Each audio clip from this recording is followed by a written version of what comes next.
السلام عليكم ورحمة الله وبركاته. أسعد الله أوقاتكم بكل خير. نتكلم اليوم عن مباراة الوحدة الأماراتي مع النادي الأهلي. الأزرق هو الوحدة الأماراتي، الأحمر هو النادي الأهلي. يلعب فريق الوحدة الأماراتي بأربعة في خط الدفاع، وثلاثة لاعبين وسط، وثلاثة مهاجمين. فهو يلعب بتشكيل 4-3-3. أخطر ما في هذا الفريق هذا الرباعي. اللاعب هذا لاعب صانع لعب دوشان، يجب أن يفرض عليه رقابة لصيقة من فرانك كيسيه، لأن هذا اللاعب تمريراته أهداف، وهو في نفس الوقت صانع لعب ومسجل للأهداف. إذا ذهب إلى هذه المنطقة فهو في الغالب يسجل هذا اللاعب اللي هو دوشان، لاعب الوسط وهو صانع الألعاب. هذا اللاعب هو عمر خريبين، دائما داخل منطقة 18 خطير، خارج منطقة 18 خطير. فرض رقابة لصيقة من إيبانيز على عمر الخريبين، لاعب صاحب قدم قوية، يسدد من داخل منطقة 18 ومن خارج منطقة 18. دوشان دائما يبحث عن هذا اللاعب كالمعد في كرة الطائرة. حينما يصل إلى النقطة الحاسمة هو يمرر للاعب الذي يستطيع أن ينهي الهجمة. دوشان دائما يبحث عن عمر خريبين، لأنه يعلم يقينا أن هذا اللاعب يستطيع أن ينهي الكرة هدفا في المرمى.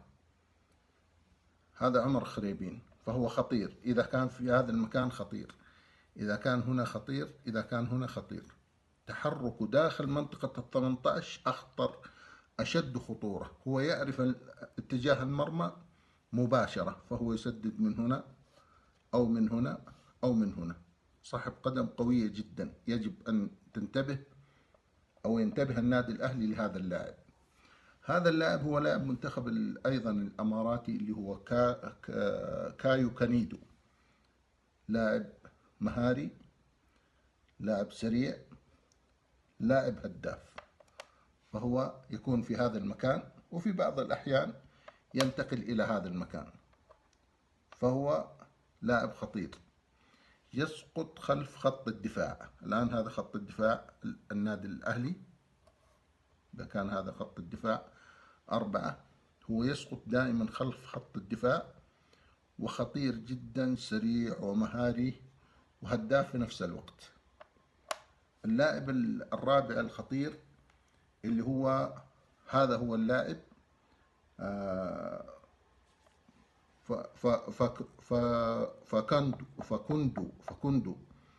فاكوندو زيلينسكي أعتقد اسمه، أو حاجة زي كده. اللاعب هذا لاعب رقم 11، خطير جدا. عمر خريبين رقمه 70، كايو كانيدو رقمه 7، فاكوندو هذا لاعب رقم 11. هذا أيضا لاعب خطير، لاعب سريع، لاعب مهاري، لاعب هداف، وصاحب قدم قوية، يسدد من داخل منطقة 18 ويسدد من خارج منطقة 18. فهو لاعب خطير. إذن هذا الرباعي أخطر ما في فريق الوحدة الأماراتي. رقابة لصيقة على عمر خريبين إذا وصل إلى هذه النقطة من إيبانيز، مان تو مان على هذا اللاعب بالذات، لأنه أخطر لاعب، يعتبر هداف الفريق وأظن أنه هداف الدوري الأماراتي، عمر خريبين. هذا اللاعب الآخر اللي هو دوشان، دائما التحرك في النقطة الأمامية. لماذا أنا وضعته في المثلث الأمامي؟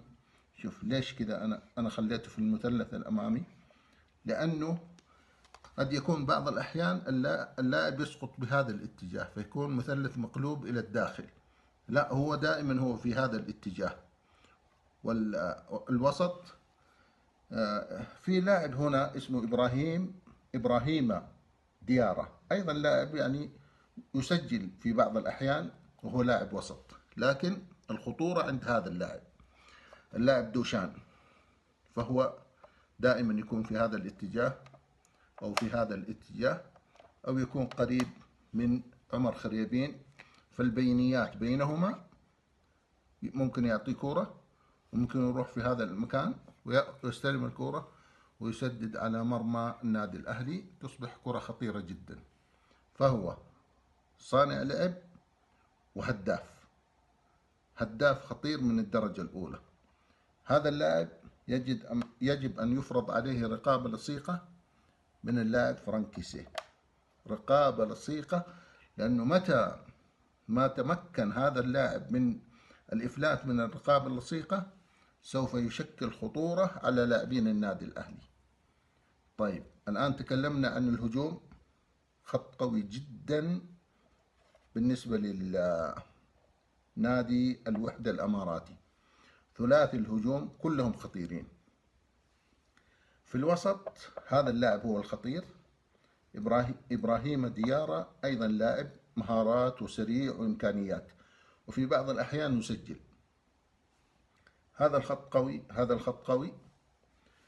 أضعف ما في فريق الوحدة الأماراتي خط الدفاع، فهو ضعيف في الظهير الأيمن والظهير الأيسر، كلا الظهيرين إمكانياتهم ضعيفة. قلب الدفاع هذا ضعيف، هذا يعني لاعب جيد.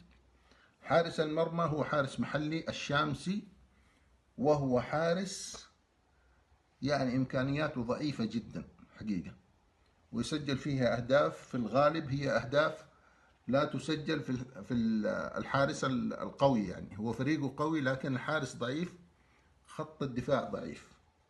كيف يضرب خط الدفاع؟ لما يتقدم هذا الفريق في الأمام كذا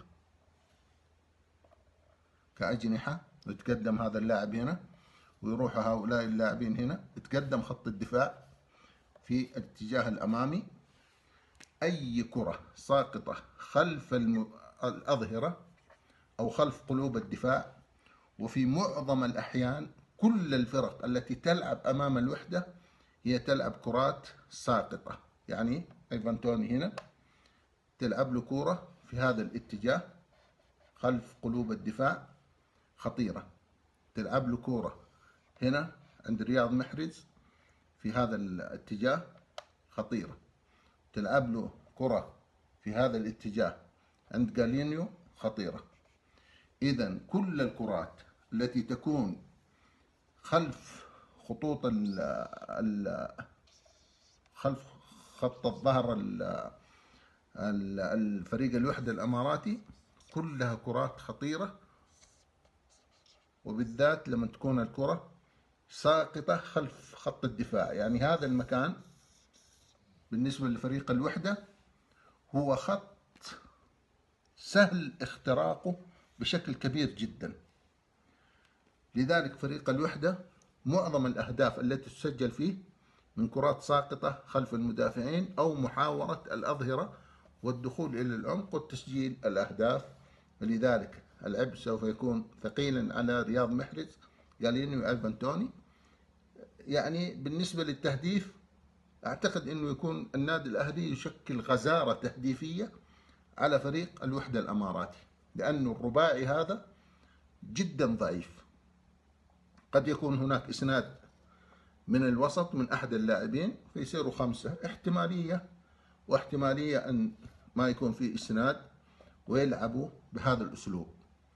فأي كرة ساقطة خلف خط الدفاع وخلف الأظهرة كرات خطيرة جدا وفيها إشكالية كبيرة جدا على هذا الفريق، وفي الغالب تستطيع أن تسجل أهداف كثيرة جدا على هذا الفريق من خلال ضعف خط الدفاع وحراسة المرمى أيضا ضعيفة جدا في هذا الجانب. الركنيات، خلينا نتكلم عن الركنيات. النادي الأهلي لو جاته ركنية، هذا الفريق لأنه خط دفاعه ضعيف وحارسه ضعيف، في معظم الأحيان الركنيات من هنا أو من هنا يسجل فيهم أهداف مباشرة. يعني الكرات المرفوعة من الركنيات سواء كان من ايفان توني أو كان إيبانيز أو كان ريان حامد، هؤلاء اللي يصعدوا في الأمام، أو كان اللاعب اللي خلف المهاجم فراس البريكان أو إنزوميو، هذول كلهم قادرين على تسجيل أهداف على فريق الوحدة.